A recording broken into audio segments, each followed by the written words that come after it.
Aujourd'hui, nous parlerons de la manière de tenir compte du frottement dans les mécanismes. On a tous fait l'expérience d'une résistance au déplacement liée au frottement. Une augmentation progressive de la force appliquée se traduit par une force résistante qui augmente, mais le solide reste immobile. Lorsque la force appliquée dépasse un certain seuil, le solide se met en mouvement. On constate que la force résistante, elle, reste identique. Elle est indépendante de la force appliquée. Comment quantifier ce frottement ? Comment en tenir compte dans les études mécaniques ? Nous étudierons successivement les lois de Coulomb qui régissent le frottement. Comment en pratique utiliser ces lois avec un exemple en statique graphique et finalement quelques cas particuliers importants. Prenons l'exemple initial et utilisons les lois de Coulomb. L'équilibre de la pièce implique qu'il y ait trois forces appliquées sur celle-ci: le poids, la réaction du sol, la force F de traction appliquée. Le frottement s'applique sur la réaction R du sol.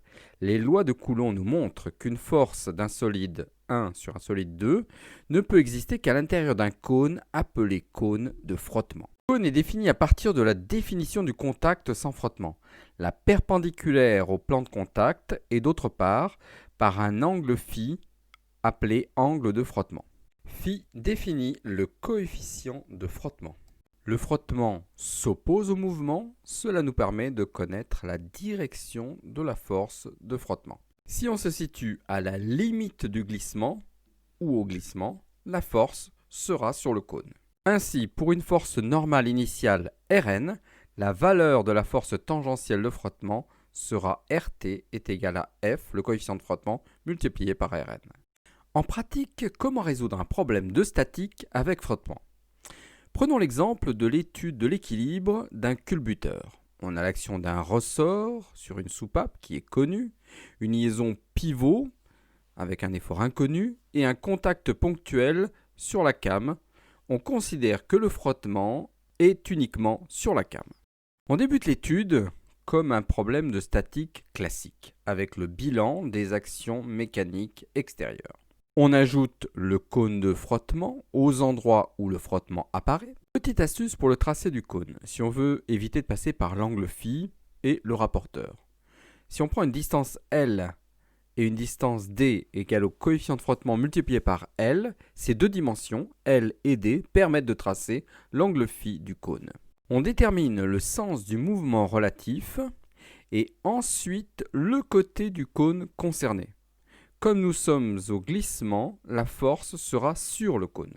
On résout ensuite comme un problème de statique graphique standard, classique. Il y a de nombreux autres cas d'application du frottement. Le phénomène de l'arc-boutement, qui apparaît dans les liaisons en translation de type glissière.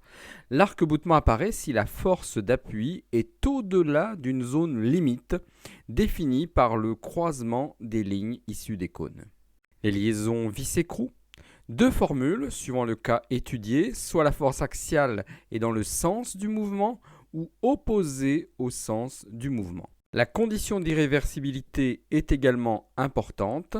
L'irréversibilité apparaît si l'angle d'hélice alpha est inférieur à l'angle de frottement phi. De nombreux autres cas d'application existent avec des formules spécifiques. Inutile de les retenir, en cas de besoin, elles vous seront fournies. En résumé, pour un problème de mécanique qui traite du frottement, la question à se poser est la suivante: est-on dans un problème de statique graphique ou dans un cas particulier ? Dans un cas particulier, la documentation technique associée doit fournir des formules à appliquer. Dans un cas de statique graphique, on débute l'étude comme pour un problème de statique classique. On ajoute un cône de frottement aux endroits où le frottement apparaît. On peut se rappeler la petite astuce pour le tracé du cône qui peut être utile.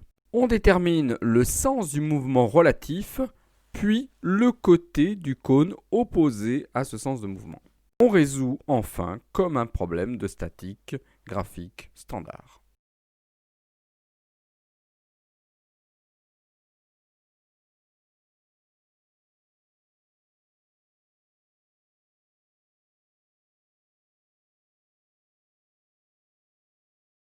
Merci pour votre attention.